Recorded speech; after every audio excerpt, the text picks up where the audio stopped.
To give you an idea of just how strong the winds were last night, I want you to take a look at this 800-pound dumpster. Right now, we're flying at an altitude of about 1,500 feet. This bridge is an example of some of the worst of the damage. Below me, an entire 20-foot chunk of sidewalk. Runway has reopened after being temporarily closed this afternoon to deal with that airplane slide-off. A number of people getting pulled over. In fact, if you take a look just over my shoulder, you'll see police lights. In an ironic turn of events, it got kind of cloudy out here and even started raining, but it is still hot in this car. Perhaps the biggest attraction of the night is, well, this big screen. Crews recovered the body of that missing swimmer just past these docks. But fortunately, you can see here that the snow, it's pretty powdery, it's pretty light. Hundreds of families have come here to meet the UW women's hockey team. And today, their music ended early in a number of arrests.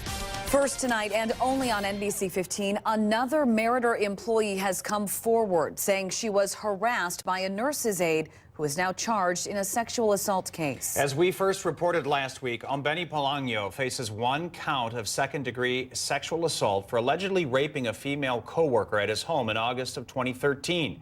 Earlier this month, Polangyo was suspended from his job without pay when charges were officially filed. Now, a former hospital tech says Polangyo also had inappropriate contact with her while they worked together. She sat down exclusively with NBC 15's Madeline Anderson. Leslie Peterson remembers the moment she says she first felt scared to come to work. He backed his chair into me and pinned me between his chair and a table. And when I tried to tell him that he was hurting me, he pushed harder. The Meritor telemetry tech says coworker Ombeni Polangyo began verbally and sexually harassing her at the hospital in April of 2012. I was really rattled. Peterson says she went to her supervisor and the Human Resources Department to file a complaint against Polangyo. At the same time, she says she filed a complaint against another coworker, who she says was sending her inappropriate text messages. They told me that they didn't have a zero tolerance policy for sexual harassment. Citing privacy, a Meritor spokesperson could not confirm either complaint was filed, but says sexual harassment allegations are taken very seriously. We encourage all employees to promptly report any harassment, and we begin an internal investigation. An employee found to have engaged in harassment will be subject to discipline, which may include termination of employment.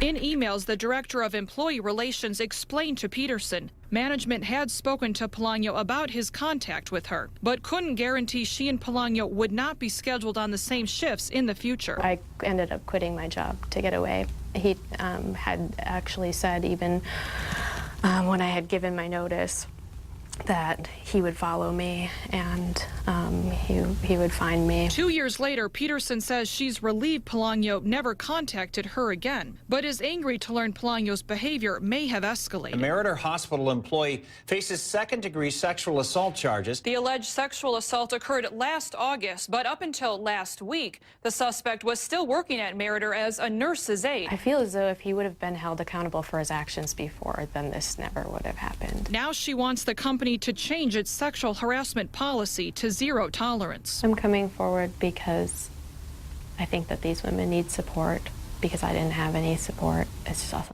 unacceptable. Peterson says she has talked to a lawyer and Madison police, but at this time is not taking legal action. I also called and emailed Polangyo's lawyer for comment on these sexual harassment allegations, but have not heard back.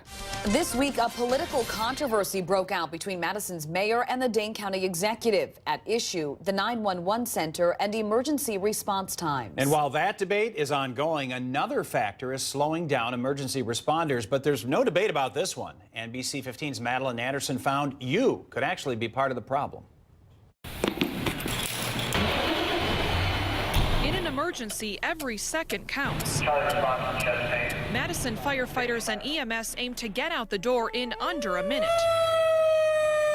But trying to get on the road efficiently often proves more difficult. Yeah, and the thing that bothers me most is the one person that has to pull over on the other side. People just keep driving, be like, fire truck will get out of my way. Over the past couple of years, the number of times crews have to wait for traffic has increased significantly. It's getting worse, yeah. Chief Michael Dibble is fed up. Sometimes it's up to 10 or 15 seconds. He says the problem used to only occur at stations located on busy roads. Now it's spread to every station around the city. Everybody's time is more important than everybody else's in our society today. State law requires you pull over to the right when you see red lights and hear sirens. Break the law and it could cost you $240, plus 4 points off your license. Worse, it could cost a life. Studies show cardiac arrest patients' chances of survivability go way down if they don't receive medical attention within 4 minutes. It's very frustrating at times, depending on the situation of the call. We don't get to the patient in time, or we don't get to the emergency situation that we could get there quicker to make a difference. To demonstrate his point, Station 7's fire truck heads out on a mock call. 1, 2, 3, 4, 5, 6, 7, 8, 9 cars go by before the truck is able to turn onto McKenna Boulevard. The man behind the wheel is used to people not paying attention. Matt Thomas blames technology. Almost every third car you look at, somebody's on the cell phone. And that's very distracting to them. And they just don't pull over. After Thomas makes a loop around the block, he faces the same issue returning. So here now I'm gonna go ahead and back into the station, which we have to do many times. And there's quite a few times here where we just don't get traffic that'll stop. They just keep going by here even with their red lights and sirens on. They don't seem to think that's an emergency when a fire truck is backing in, then they just seem to keep on driving by and by. So it's been a reoccurring problem. Emergency responders say education is the best way to encourage people to drive safely. They advise keep the volume in your car down, put the electronics away, and don't panic if you see flashing lights. Simply slowing down and stopping could help save a life. Reporting in Madison, Madeline Anderson, NBC 15. A Baraboo mom is fighting an insurance company after her son is the victim of a pedestrian car crash last month. NBC 15's Madeline Anderson has more on what happened and why the family is turning to social media to spread the word. What'd you do at school today? If you only heard Drew Knockreiner's laugh, you'd never know how difficult the past couple of weeks have been for him. Like, I'm upset, but I don't let that feeling of being upset bother me because I just want to live my life the best I can.